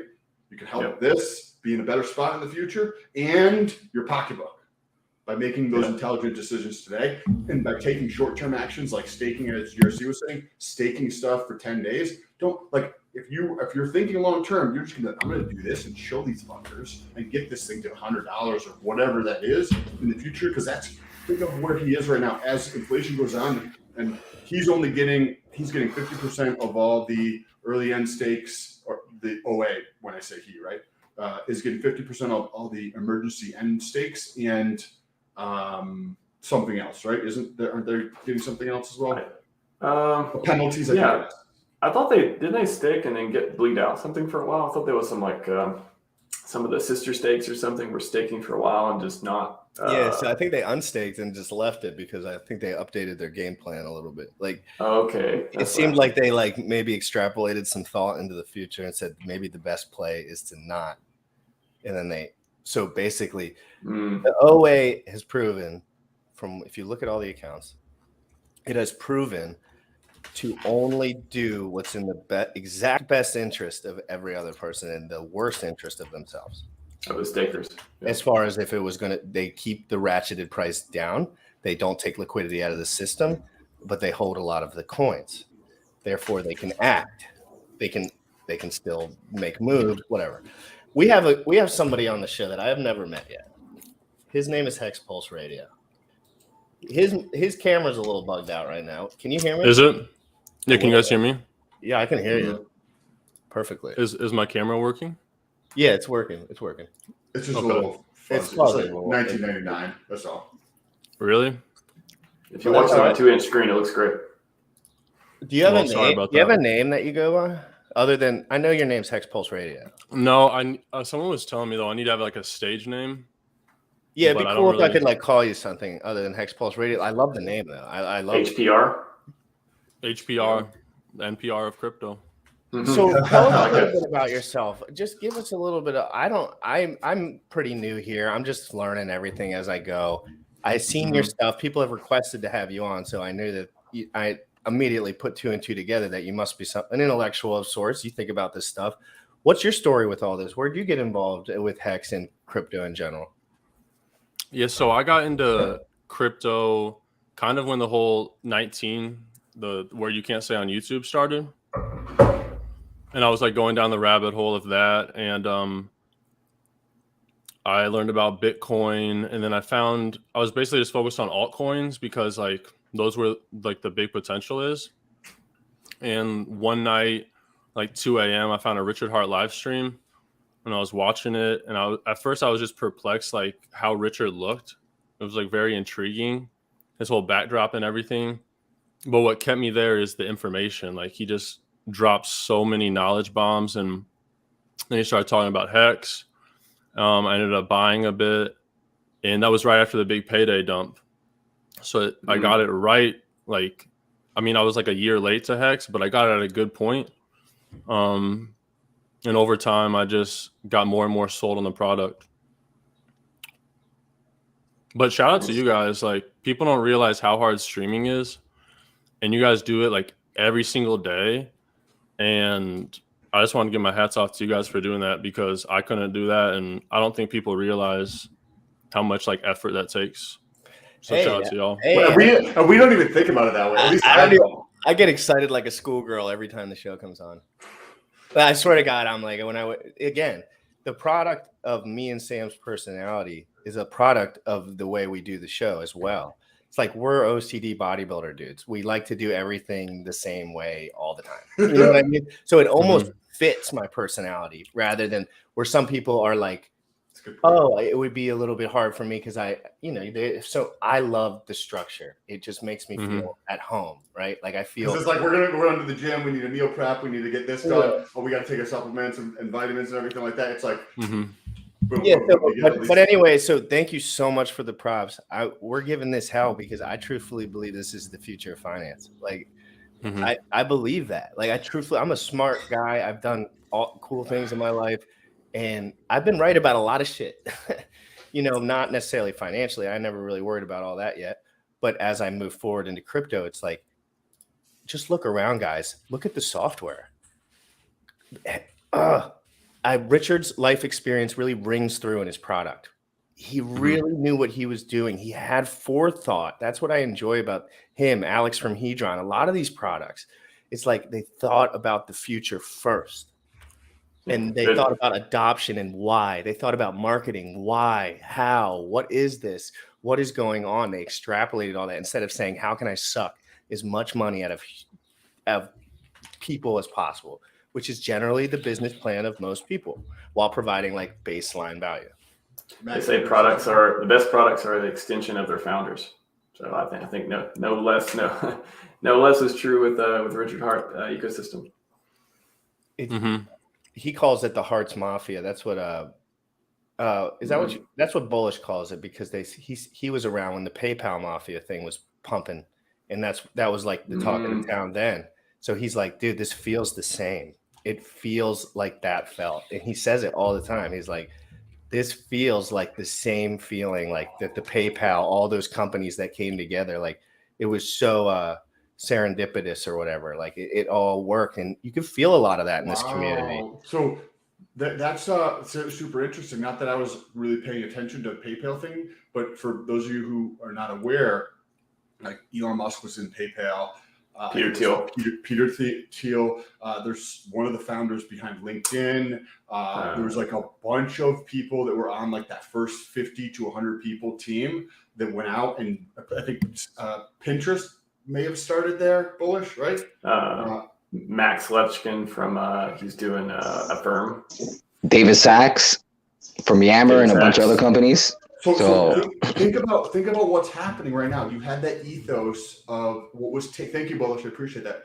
What was taking place back in the day, but now what if you're able to expand that so you have instead of 17 or 26 people who are trying to make the world a better place, who are trying to help more people, who are trying to be 100% honest, who are 100% honest in every single thing that they do, and they're trying to create a better world, but that expands over a lot more people with, say, the RH like ecosystem. Those people went on to create giant companies and impact the world in the way that they have impacted it. Now, this could be like the 2.0 where you have a lot more people going out, getting a bag, and now they have that freedom where they don't have to do the job, so to speak, and they can go through and create way more impact.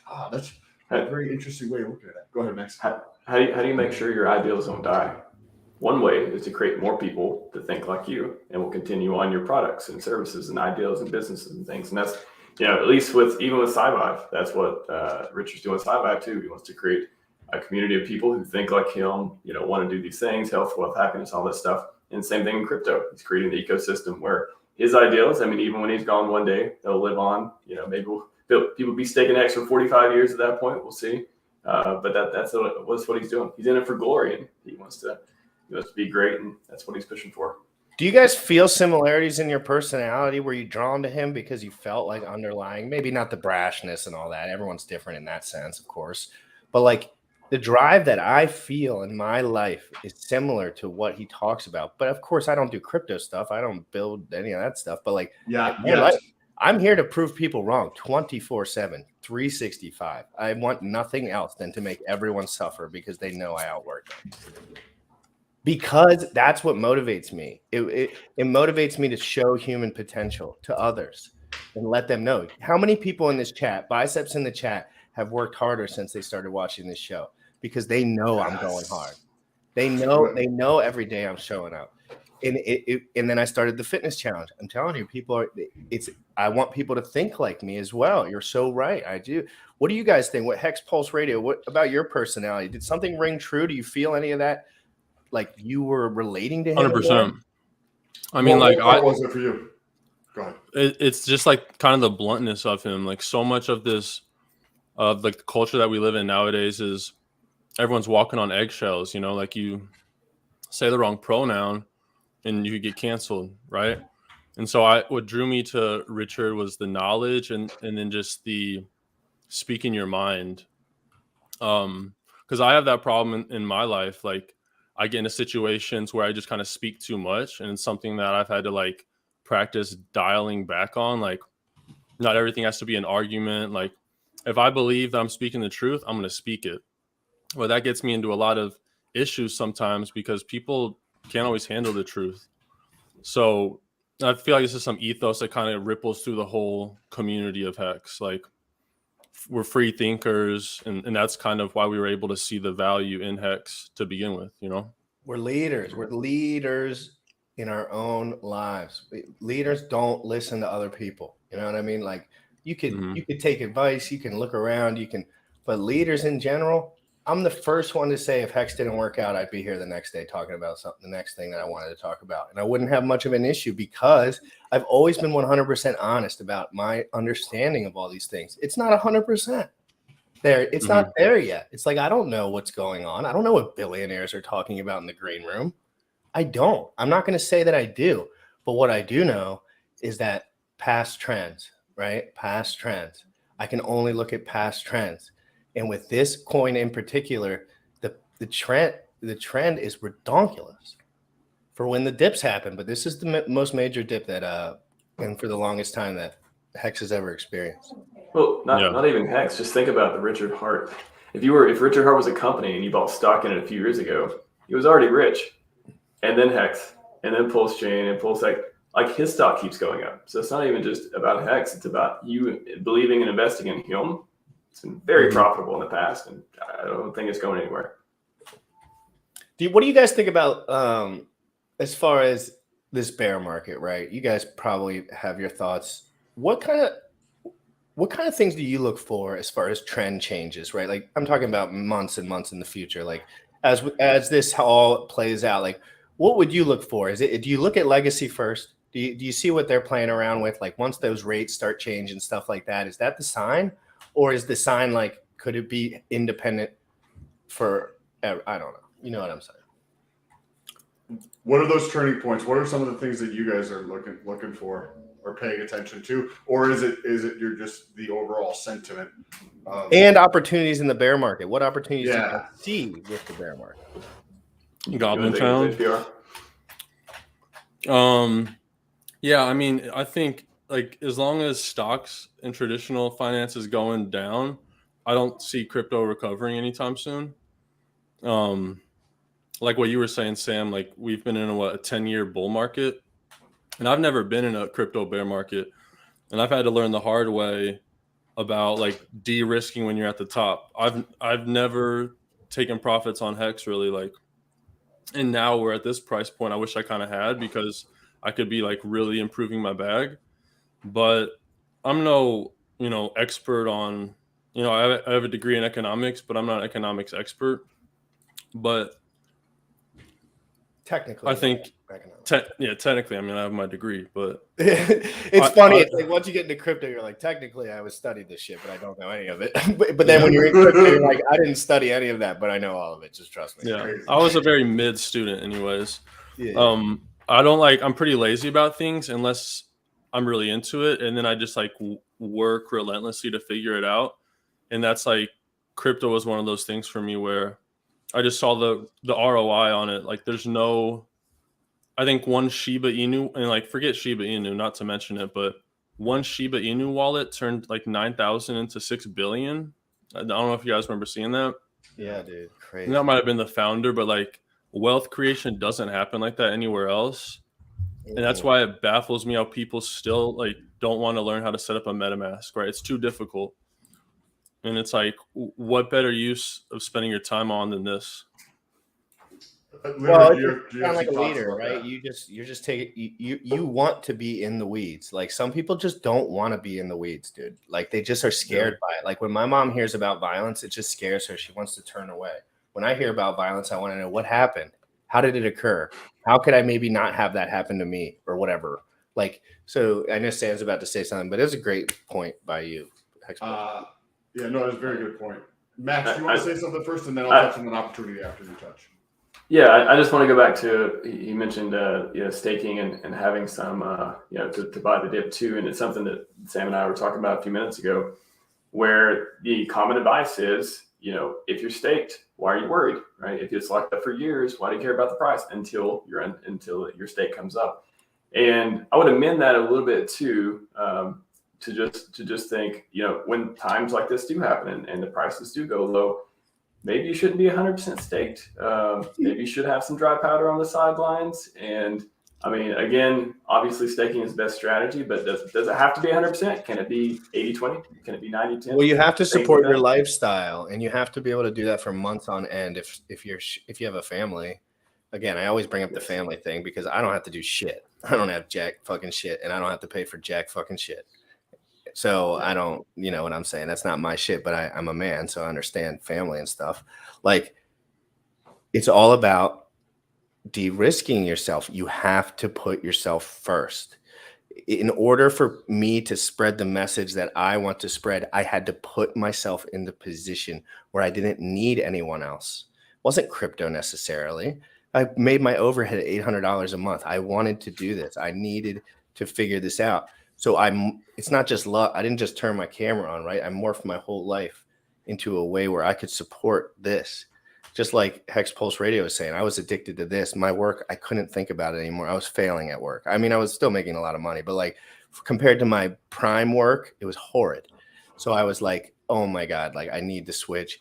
But the overhead thing, over leveraging yourself, it always comes back to it. If you don't have money ready to go, as a man, you have failed.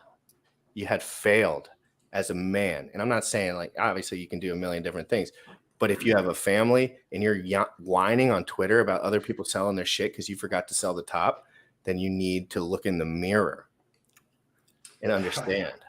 This is you had mentioned opportunities, and this is an amazing opportunity. This is more on the income side, the cash generation side, right? Because during a bull market, people will just sell some crypto to get cash. But I'm going to show you a chart here. This is Google Trends. So this is the largest search engine in the planet. Like it's something like 1 billion searches per day. When you look at data, the more data points you have, it tends to be better, right? Because then you get to see what's going on. This is e-commerce. This is from 2008. So this is from the last recession until now. What is the clear trend here? Is that down to the right or is it up and to the right? It's a good looking chart. It's up and to the right. Now, another interesting trend you can layer on top of this. So if you're like, how could I take advantage of this? So you see this, we already know that the vast majority of sales in the future are going to be coming online. So this is from this company right here. This is the e-commerce sales from 2011 to 2021 in terms of billions of dollars. What does this look like? This is the beginning of another S curve, right? We talk about adoption curves and all that fun shit, right? Related to crypto. If you've had that itch, if you've had that yearning to do your own thing and be your own boss and help the world in the way that you see fit by building a business, because people think about business as making money, but when you understand business, it's about providing value. It's about providing value to the marketplace, to you, anybody who's working for you, you're helping your suppliers by buying stuff from them, which they're getting value. You're helping your customers because in order for a customer has to buy something from you, the price is here. The value has to be greater than that or they won't purchase. So the idea of a business is to provide value to the marketplace. One amazing way that you could do it, if you have that itch inside of you, if you've got that fire, like you want to work way more hours than 30 hours a week, because working for yourself, you do, but it's fun. E-commerce and online sales are going to continue to grow. What happens when the tide is coming in? Even if your business sucks or your boat sucks, your boat is going to get lifted up. So if you were like, hey, how do I generate additional income? Building an online business with online sales, stupid good opportunity right now, guys. Stupid good opportunity. The tide is going to continue to rise. That means your boat will rise even if your e-commerce business sucks, please. Yes, because Sam, same thing happens in the crypto market. In a bull market, every YouTuber is correct about everything because everything's going up. It doesn't matter if it's Saitama Inu or Dogecoin or Shibu. It's like you can pretty much predict that the velocity of those things in a bull market will be higher than Bitcoin and pretty much most of everything. But it happens quick, right? It's fake money. It's inflated. But the more steady eddy something is, Hex, Pulse Chain, Hex, Ethereum, Bitcoin, it slows it down a little bit. But as you can see, it's like we're not even there yet. And 85% volatility to me just means like the adoption curve is just so real. It's just we're just right in the beginning of it. We're just right there. And it's crazy because you can change the world right now. You can build something. There is room for you. I swear. It doesn't matter what all the Hexcans say about whatever. It doesn't have to be crypto either. There's room to build. There's excess resource. There's plenty on this earth and nobody's capping it. Nobody except the few people that pay attention long enough during these trend changes, right? Guys like us, entrepreneurs, young men. These are the people that take over for the next gen, you know? Right. Yeah, I'm glad you brought up e-commerce too, because you think about like 50 years ago, all the work you had to do to start like a brick and mortar store, right? All the startup capital you need, all the overhead. Now you have 16-year-olds making millions a year and there's no overhead with Shopify, you know? That's a crazy opportunity. You could hire somebody like you're like, I don't know how to hire somebody. What's all the paperwork? Go to Fiverr. There's 1,000 websites Fiverr where you can hire somebody to do like all the shit that you don't know how to do. That's literally what I'm in the process of doing. Like last year I fucked up and I trusted somebody I should not have trusted, and they stole $40,000 from me, which put me into a position which I'm now what it is. I need to deal with it, right? So I'm dealing with that, and through that process, I'm working through and hiring the people I need to hire to help me grow. Because you see these trends, right? We see the trend with crypto. We know this is the future. whether it takes us 3 years, maybe it takes us 9 years, who cares? We know what's happening in this macro environment. The same thing is happening with the digital sales, online sales, e-commerce. This stuff is going to continue to explode. Like another thing that's super valuable if somebody wants to generate additional income and they like providing value, the education space. Like what? look at cars, right? I have a Tesla, right? So you go from like the Model T to a Tesla. You go from this like clunker POS. At the time, it was amazing, right? But this other thing, relative to today, was horrible. This gigantic amount of innovation in that space. You look at computers, right? Say 1940s, 50s, maybe it was like a calculator was considered a computer, to today where this is like far more powerful than like what went into space and on a lot of satellites. Like what we have is phones. You know what space has not kept up with innovation, that has not changed, that has not evolved to provide more value to the people in it? Nuclear energy. And education. Education has utterly failed. Education has utterly failed. This is going to be another trend where we're going to see just the continued adoption of education in terms of courses, coaching, all this kind of masterminds, all this kind of stuff. If you like that, if you have expertise 10, 20, 30 years in an industry, you can go through, maybe you're like, I don't know. I don't feel like I'm smart enough. You are smart enough. You have a shitload of education in your specific arena, and there's people out there that would be willing to pay you to learn reality, not the garbage that's taught in school. So there's another great opportunity to earn money. YouTube 100%. University is a real thing. What did you say? So YouTube University is a real thing. I mean, that's what how do you learn something? You use Coursera, YouTube, you get on YouTube to search for it. You go sign up for a class, whatever it is. And most things are online these days. Even when you go get your real estate license, all the courses are online, right? Maybe you go in and take a test or something. But education, it's funny because we're sort of in an education bubble. Another thing Peter Thiel talks about a lot as far as tuition and all these things go. And it can only go one way from here. Like people are they're going to stop going to college. They're going to stop getting these degrees that they get out of college with, and they can't do anything. They're not going to get they get a job that pays half of what they're expecting, and then they're kind of stuck in that system for a while. But people are going to start getting, I can see, in a decade or so, certificates, everything online, experience counts more than your paper, all this stuff. That's going to shake up the industry a lot too. So education's in for a disruption for sure, but it's needed. It's tuition costs way too much. You shouldn't have to. First, you can't buy a house. You're getting out of school now. You can't buy a house forever, probably. You can't.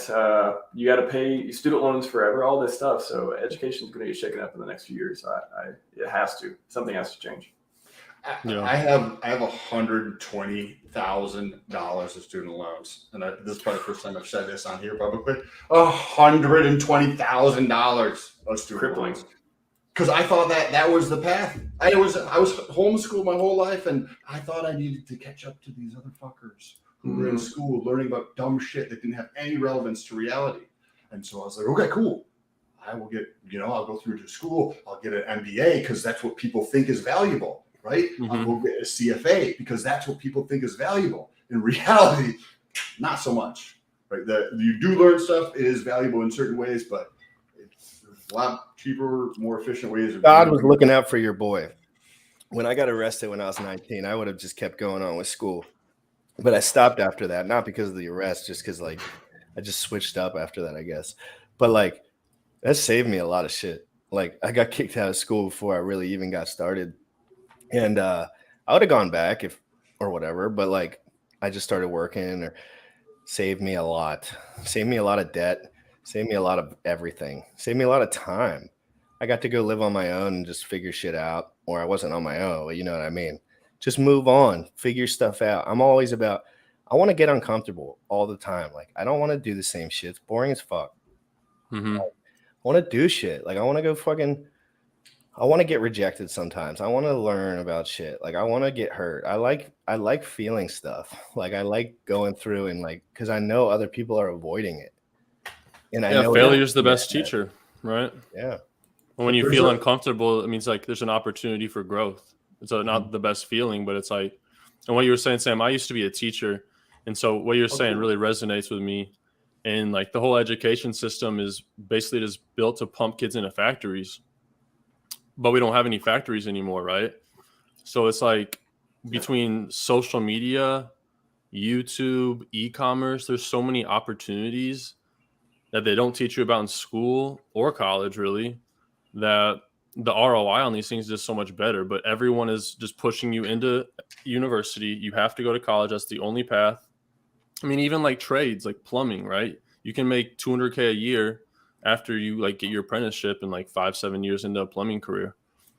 But imagine if I had taken $120,000 and took out a loan and I put that into building a fucking online business. Bro, like, you know what I mean? This is why I'm saying things. Not that school's not easy. Like, I learned a lot of stuff that has been tremendously helpful in other facets of my life, right, throughout this process. And if you are not paying for school and your parents are gonna like just give you money to go to school or that kind of thing, like make more friends. Like I was just like, okay, cool, I'm here for school. Like I'm not paying attention to like the relationships. The relationships are so valuable that I just didn't pay attention to. Guys, we're gonna end the show here.